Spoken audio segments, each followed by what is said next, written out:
directors, volunteers, and staff of Gamco-Trap, I would like to welcome you to this very important event, which marks the third dropping of the knife celebration by circumcisers and their communities, and the first ever in the Lower River region of the Gambia.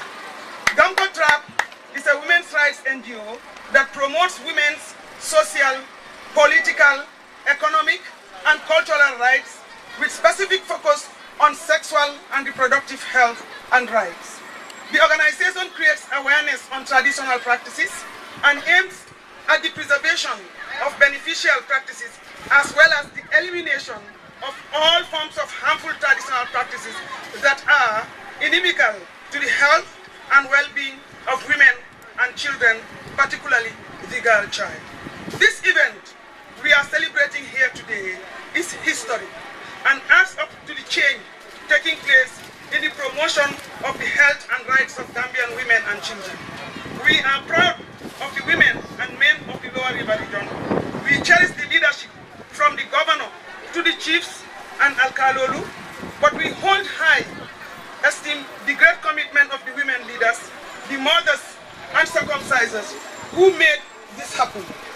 Today, we have in this gathering 6 district chiefs, namely the 3 Kiangs and the 3 Jaras of the region, coming in full force and in unity to show the world that things can change. While we yearn for a Gambia free from FGM and other harmful traditional practices, we work towards a Gambia united towards a future far better than the one we inherited. We are therefore proud that the children and the young people of this region will inherit a better future, a future that they have participated in building, and a future that will ensure the empowerment of women and promote the best interests of the girl child. As the Mandinka saying goes, Alamang na wulu fengolu fisi alanti. Ladies and gentlemen, the efforts leading to this event are challenging, but are also satisfying because communities have responded to the need for change and are accepting the change. Since the beginning of this project, initiated in 2008 through effective and efficient social mobilization processes and a committed leadership, these communities have been consistently engaged in dialogue and consensus, building through our sensitization and training programs at community level. The programs completed have reached all target groups, including circumcisers and their assistants, chiefs and alkalolus, women leaders, local government authorities, women of reproductive age, and young people in and out of school. All these target groups have benefited from multiple programs, and their communities have been reached effectively through the cluster approach, an approach embedded in the true nature of our social structures, demography, and social understanding of how communities relate and share values, norms, and practices. Gamco-Trap have over the years reached all these clusters in the Lower River region. This is to ensure that all communities benefit from the programs and facilitate a consistent flow of the right information towards the protection of women and children. Over the years that we have worked in the Lower River region, the people have responded to efforts made, and FGM is no longer a taboo, since the issue is now subjected to open debate among different sectors of the region. Over the years, since the first ever dropping of the knife organized by Gamco-Trap in 2007, there has been a gradual but steady success working with communities all over the country. Madam Chairperson, in pursuit of our goals and mandate, Gamco-Trap has for the past years taken the initiative through the support of ONGD, a Spanish organization in addressing the traditional practices, women and children's rights, and gender-based violence in the Lower River region. As a result of the rights-based approach, Gamco-Trap was able to work closely with the target groups that are critical to its advocacy on women and children's rights in the Gambia. Madam Chairperson, it will be recalled that in May 2007 and in December 2009, Gamco-Trap led a movement for change with the 2 public declarations and the 2011 event we are currently celebrating here today has manifested that indeed once people are trained and empowered with information, they can make change. of attitude a reality that can take quick pace than anticipated.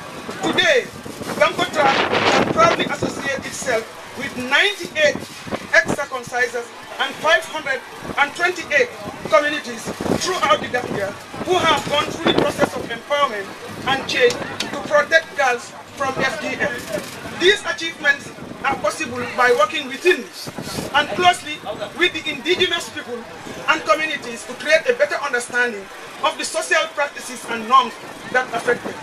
The people who have taken responsibility and leadership in addressing the issues regarding female genital mutilation, early marriage and forced marriage, and women and children's rights and their well-being through the cluster approach. The local languages are used in working with community-based facilitators who are trained to ensure sustainability of the campaign in the communities, which has been the biggest investment to the human resource base of our community. I believe that this success is associated with the fact that communities can understand what is contained in the very instruments signed on their behalf, the realities associated to harmful traditional practices and FGM, and their health, and making an informed choice based on clear knowledge of the harmful practices. Madam Chairperson, you can only demand your rights when you know what rights you have, and can only execute rights when you know for what purpose. I am glad to report to you that today these 20 circumcisers have understood the relevant articles in all the conventions, the sexual and reproductive health consequences of FGM, and other harmful traditional practices, to have reached this decision to protect girls from FGM by publicly dropping the knife today. Aware that communities can only protect their children to some level, in the meantime, Gamkotra also engages professional bodies through advocacy, training, information campaigns, and sensitization to be part of the process for change in the protection of girls from FGM. These professional bodies and institutions have responsibility towards the larger society, and they include the National Assembly members, who are expected to ensure the domestication of international, regional conventions and protocols to ensure substantive equality for women and girls. The security agents and forces for the implementation of the laws of the land and make it a protective environment for promoting women and children's human rights, as well as all other rights of the public and other vulnerable groups. This can be expedited when the stakeholders are aware, and I am proud to say that those engaged in the Lower River region during the Odam project period have been given the opportunity to be aware of the harm FGM poses on girls and women. And they will do their quota in the processes in the best interest of women and children and the larger public. Madam Chairperson, our partnership with Odam has been that of mutual respect, honesty, and professionalism. And this has yielded the unprecedented result from both organizations in such a short time. Madam Chairperson, I am also glad to acquaint you that the outcomes of such advocacy and training activities also include the preparation of a proposed draft bill and law against FGM, which has taken into consideration the views of the local government authorities, professional bodies, and organizations, but most interestingly, the views of the circumcisers as to what the law should entail. We hope that as it passes through the different filters, the essence of the law will not be lost. That is to have a specific law to protect girls from female genital mutilation. I am glad to inform you that the general consensus from all the target groups that participated in Gamkotra community training is to pass a law against female genital mutilation. Madam Chairperson, while these gains are made, and as we mark the success, I would like to draw your attention that these circumcisers have benefited from training on what alternative sources of income they can have different from practicing FGM, and how to manage that alternative employment opportunity called AEO without falling into the trap of repaying loans, because Gamkotra is aware through a feasibility study that the economic status of these circumcisers needs to improve without the brunt of loan repayments. To start up their new engagement, Gamkotra project in the Lower River region with Odam has provided $100,000 to the 20 circumcisers in the Lower River region as an alternative employment opportunity. This is a grant in aid to support the ex-circumcisers on their alternative source of livelihood. The each identified the area they want to engage, and their capacities have been built on how to manage their livelihood by Tango, the umbrella body. The best practice is towards contributing to poverty reduction of circumstances, thus contributing to MDG 1. Madam Chairperson, I would like to take this opportunity to thank the government of the Gambia for the enabling environment for Gamcotra to operate as an NGO. Our special thanks goes to Odambo NGD, based in Asturias, Spain, for having faith in the work we do and supporting our efforts to reach out to the communities, especially in the Lower River region. Also, our special thanks go to Oviere Council and the Asturian Agency of Cooperation for Development for making the funds available through Odambo NGD. To the UNFPA, American Embassy, and Global Funds for Women, to the European Union for the opportunity to fill in some of the areas Odam project has not been able to cover. I wish to extend appreciation to the Child Protection Alliance, CPA, APWA, Gambia Family Planning Association, Wisdom, and the Mutapola Voices, and also to commend Bafro for initiating projects in the region.